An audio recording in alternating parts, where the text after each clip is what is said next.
C'est ici, dans ce hangar, que tout a commencé. Un hangar conçu sur mesure pour qu'on puisse y construire les chars qui devaient participer au défilé historique de Castres. Et pas n'importe quel char.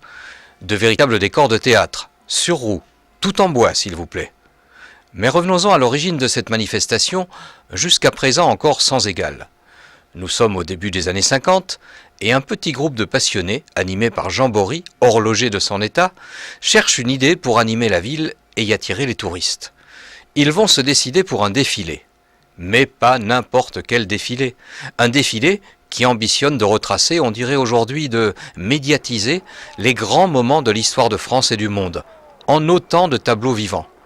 Ouvrons donc la malle aux souvenirs. Ce défilé, nous avions pensé d'abord le faire à pied. Musique, folklore.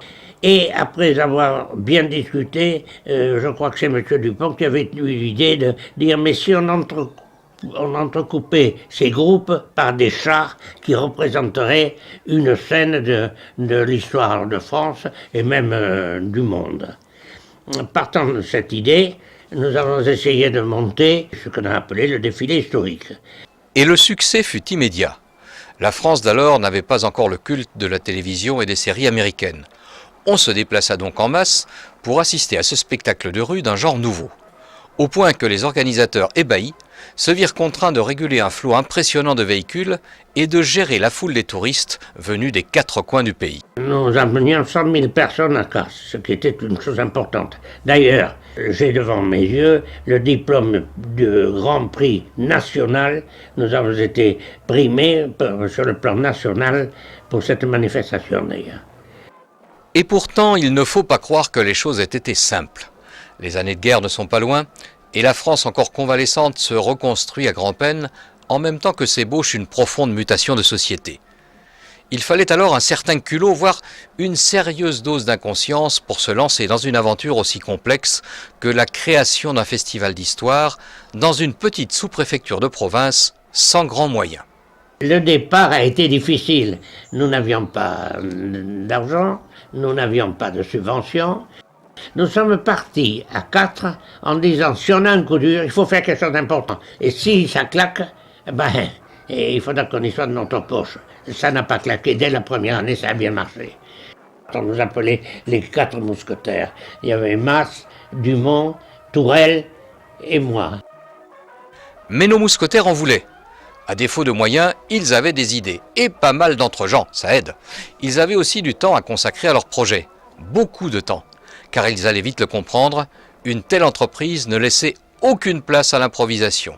Et c'est d'un bout de l'année à l'autre qu'il a fallu gérer l'événement.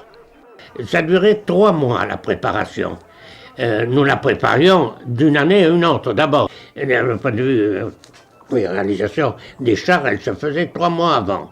Mais on travaillait d'une année à une autre pour les thèmes.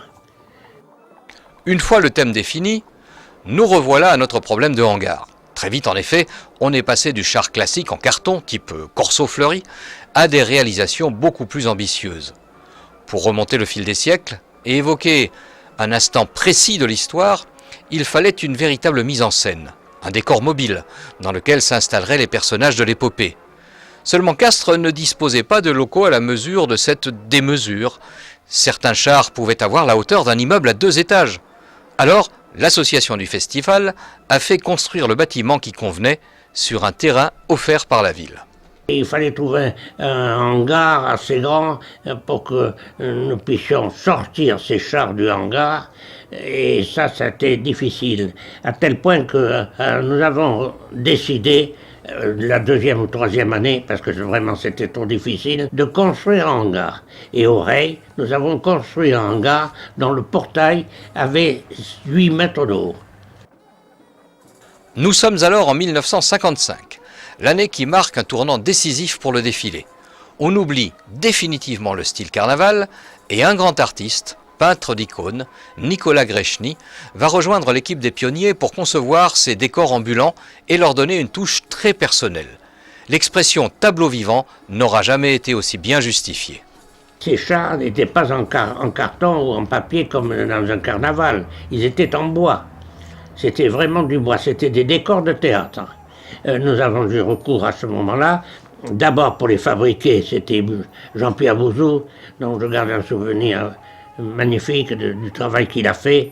Et pour la décoration et les maquettes des chars, c'est le peintre d'abord Rounef, qui est monté à Paris et qui a été très connu pour son travail, et après par Nicolas Grezny, le peintre des icônes. D'abord il faisait la maquette que j'ai conservée, et il finissait le char au point de vue peinture.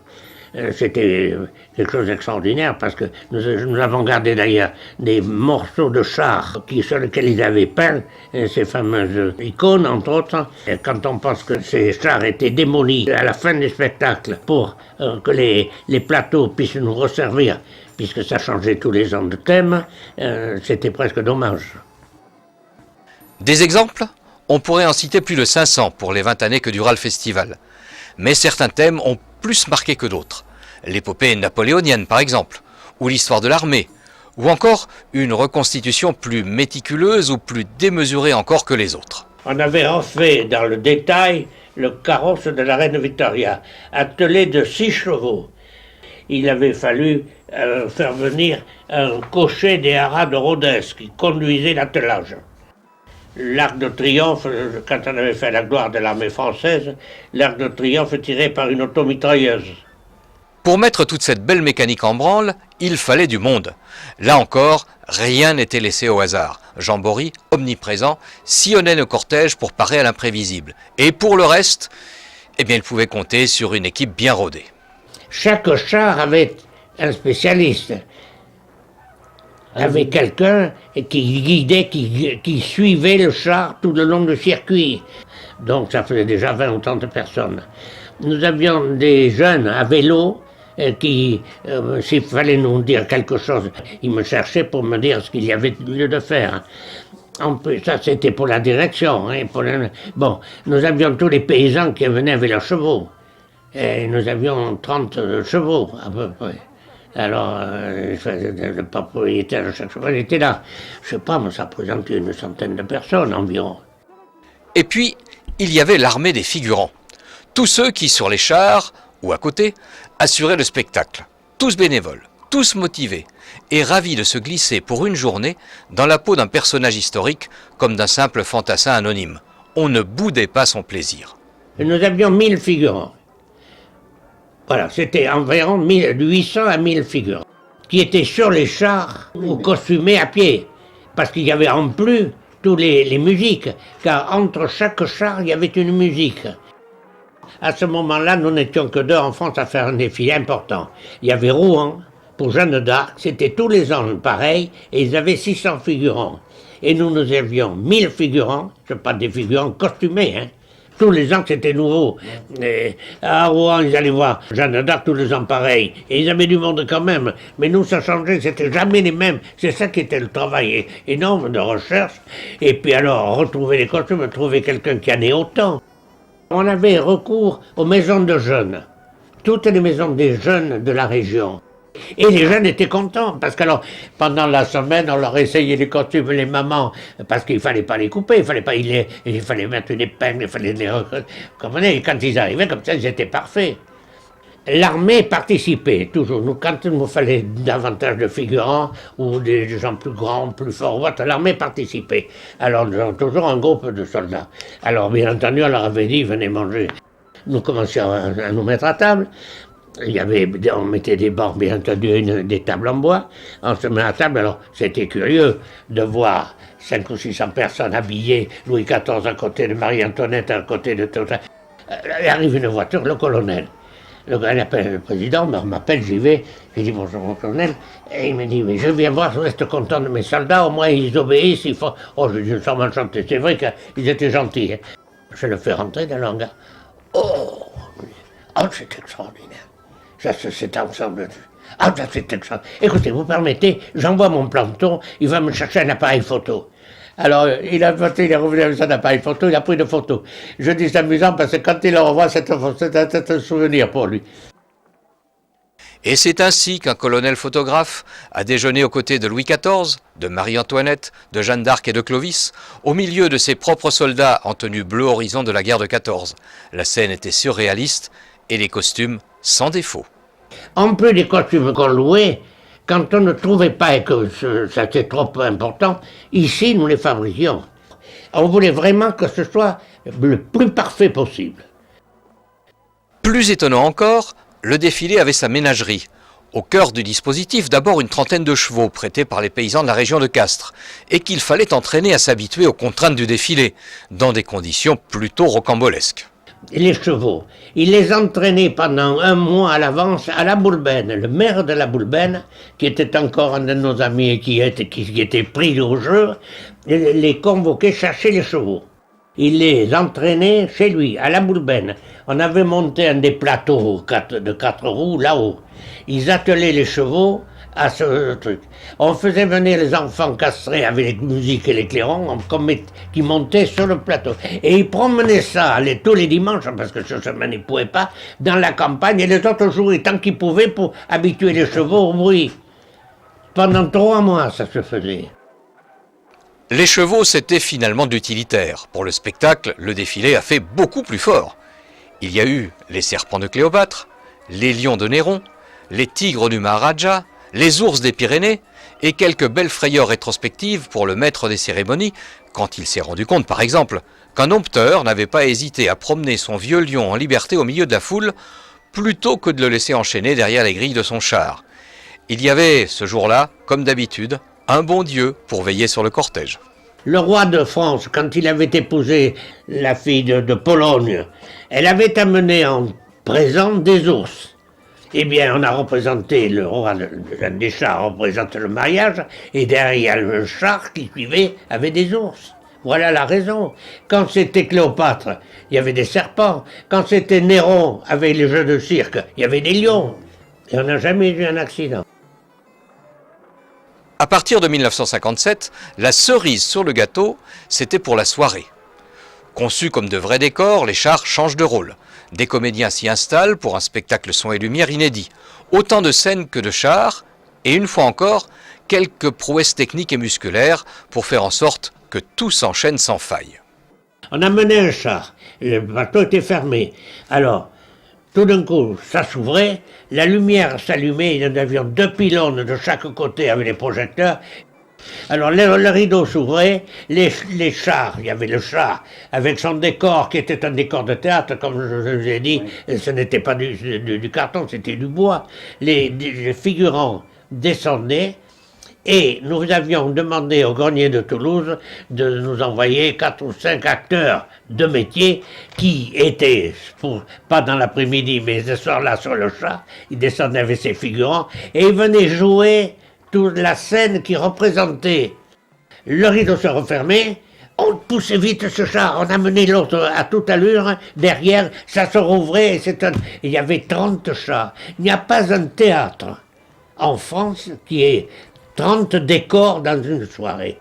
Ça n'existe pas encore. Mais il ne faudrait pas réduire le festival à son défilé et à ses annexes. En fait, c'est tout au long d'une semaine que s'enchaînent conférences, expositions et spectacles en tout genre avec les vedettes du moment. Même Clo-Clo est venu s'y produire. Le festival d'histoire durait 1 semaine. C'était le défilé historique, la pièce maîtresse qui a mené le dimanche la foule de visiteurs. Mais nous avions pas mal d'autres choses qui se faisaient durant cette semaine. Des conférences faites par Péné, Alain Decaux, entre autres, Zitrone, des expositions de peinture au musée. Dans la grande salle de la Chambre de commerce, l'amicale philatéliste faisait une exposition de cartes postales de la région. Il y avait également aussi la philatélie, qui faisait tous les ans la journée du timbre. Une exposition aussi dans les salles. Il y avait des concerts avec les chanteurs, entre autres Thierry Leluron, Eddie Mitchell, et sont passés, entre autres. Côté conférences, on tape aussi dans le haut de gamme. Alain Decaux côtoie le petit-fils de Jules Verne. Des écrivains célèbres acceptent de donner leur parrainage et font le déplacement, comme Pierre Benoît ou Bernard Clavel. Et les dignitaires de la République eux-mêmes suivent le mouvement aux côtés des gens de lettres et des artistes. Marcel Pagnol, Péné, et puis bien d'autres, tous les généraux de la région, les ambassadeurs. Quand on a fait Verdun, le maire de Verdun était dans la tribune d'honneur. C'était vraiment Très important, c'était devenu très important. Le rendez-vous de Castres devient alors celui des célébrités de l'époque, et les plus hautes autorités de l'État apportent leur soutien à Jean Bory et à son équipe. Le général de Gaulle lui-même marque son intérêt, et après lui, plusieurs de ses ministres, comme Pierre Messmer ou Alma Chalandon. Et plus tard, Jacques Limousin, secrétaire d'État de Georges Pompidou, mais aussi maire de Castres, qui verra la fin de l'aventure. Car la fête se termine en 1972, faute de relève. Les pionniers ont pris de l'âge, et personne ne veut reprendre le flambeau. Il y aura une dernière séance comme au cinéma. Ce n'est plus un défilé, c'est un village occitan reconstitué dans le parc du château de Lostange, avec artisans, battleurs et cascades en tout genre. La Frérie en Pays d'Oc signe la fin de l'épopée. À Lostange, on va vous construire des petits ateliers tout le tour de Lostange, en bois bien entendu, mais on a l'habitude du bois, et on demandera aux artisans de la région de venir représenter pour un jour, simplement le dimanche, ce qu'ils font. Le maréchal Ferrand, le verrier.